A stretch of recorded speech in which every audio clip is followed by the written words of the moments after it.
Nous étions en route le 9 avril, nous allions à Abuja vers l'une de nos églises. Et lorsque nous sommes arrivés à Abuja, dans l'une de nos églises, nous avions appris que la parole du Seigneur s'était accomplie.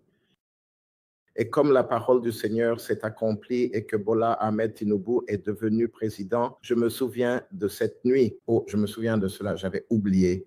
La veille, j'ai publié sur ma chaîne, alors que tout le monde votait, j'ai écrit « Cette élection va être volée ».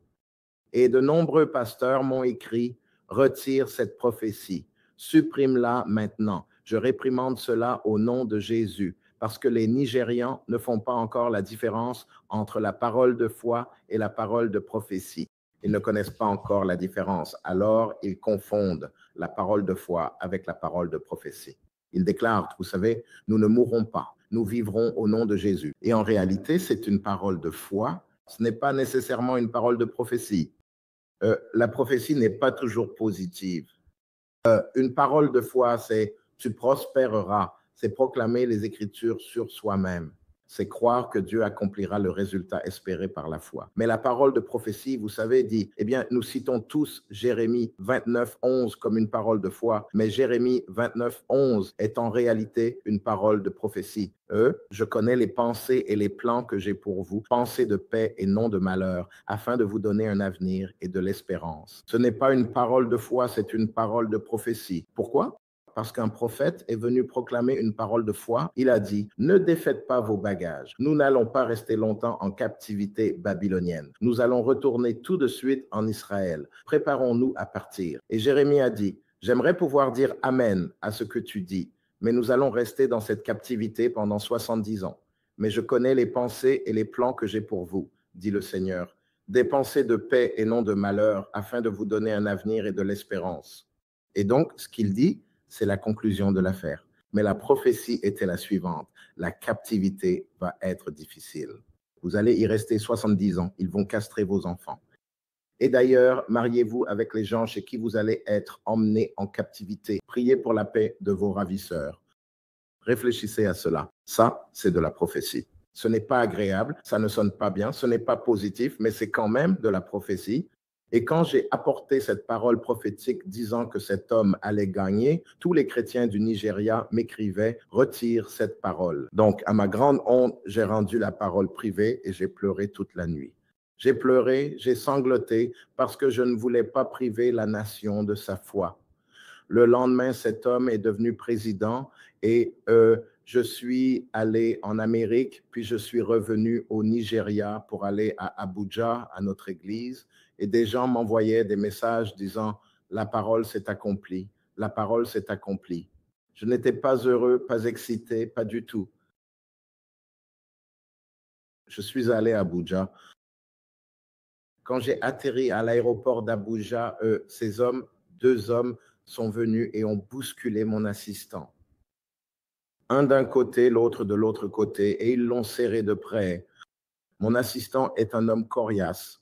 Il ne fait pas de quartier. Et ces deux hommes portaient des cagoules. Certains d'entre eux avaient des cagoules. On ne pouvait pas voir leur visage. Et mon assistant a juste, vous savez, donné son téléphone et les a suivis. Et moi, je regardais en me demandant, que se passe-t-il?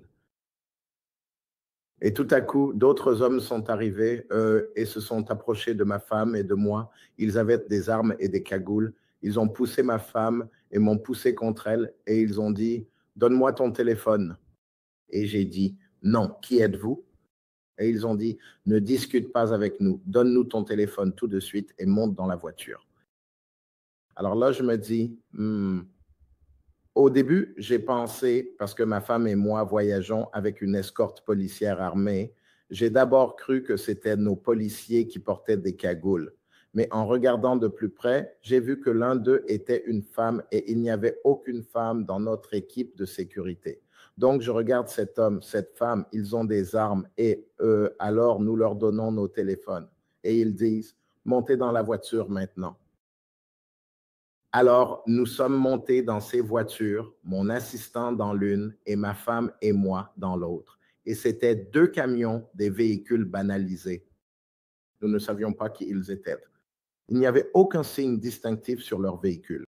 Ils avaient juste des cagoules et des armes.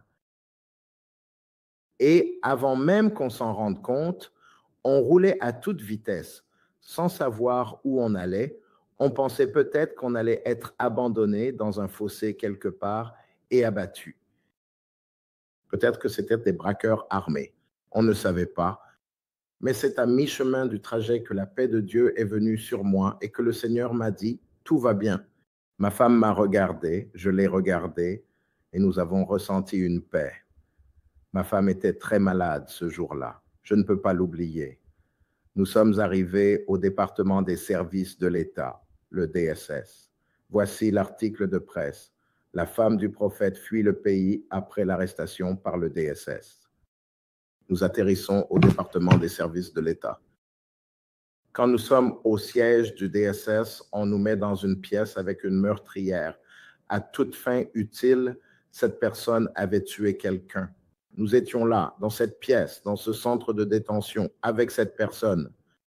J'avais en fait entendu parler de l'affaire, donc dans une autre pièce, j'ai entendu par hasard de quoi il s'agissait. Il n'y avait que ma femme et moi dans ce centre de détention. Nous y sommes restés peut-être quelques heures, assis là, puis ils m'ont appelé, laissant ma femme dans la pièce avec la meurtrière. Mais avant cela, je suis allé aux toilettes parce que même s'ils avaient pris mon téléphone, ils n'avaient pas pris mon Apple Watch. Le département des services de l'État, c'est un peu comme le Department of Homeland Security aux États-Unis. Ce n'est pas la police locale, c'est le gouvernement fédéral. Et donc, c'était des agents et je suis allé là-bas et j'ai tapoté sur ma montre pour commencer à envoyer des messages à certaines personnes.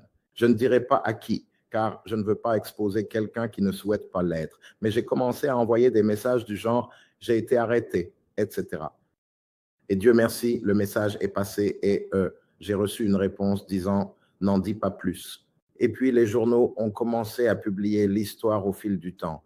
Nous n'avions aucune idée de ce qui se passait parce que nous n'avions pas accès à Internet à part via ma montre Apple.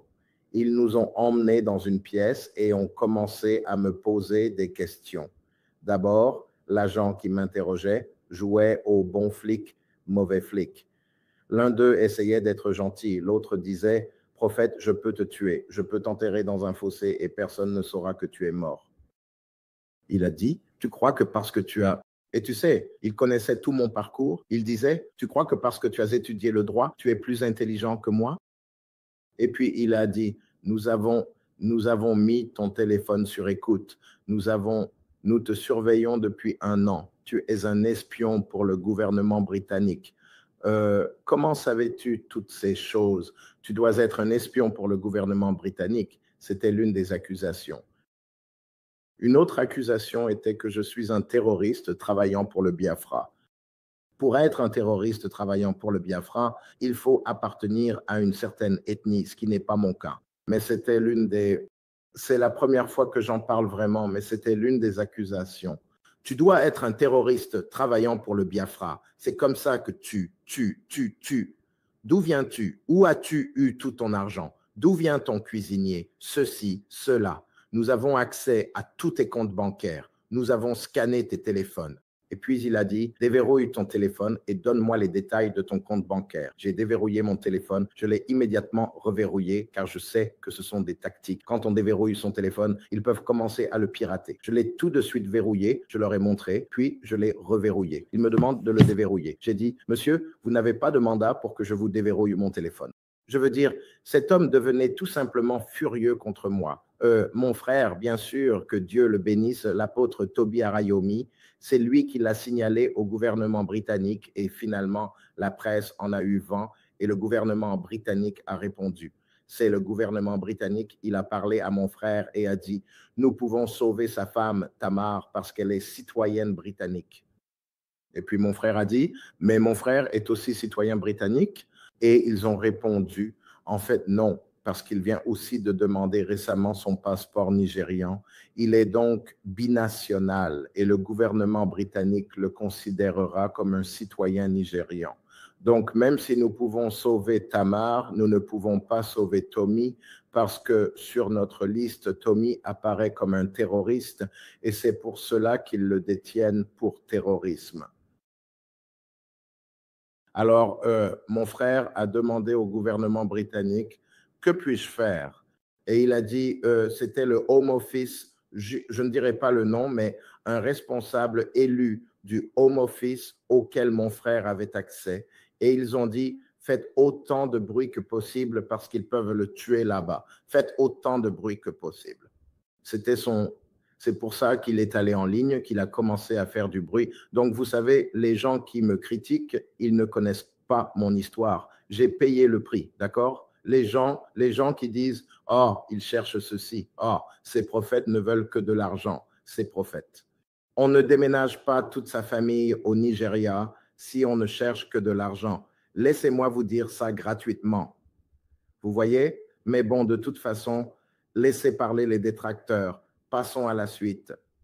Pour faire court, l'affaire a fait la une. Le directeur adjoint du DSS est arrivé et par la suite, il a dit « Qui êtes-vous? On parle de vous partout dans les médias. Ils disent que nous avons détenu un prophète populaire. » J'ai répondu, eh bien, c'est ce que vous avez fait. Ma femme était furieuse. Oh, elle était furieuse. Elle disait, vous nous avez enlevés, vous ne nous avez même pas dit de quoi on nous accusait, vous ne nous avez même pas dit qui vous étiez.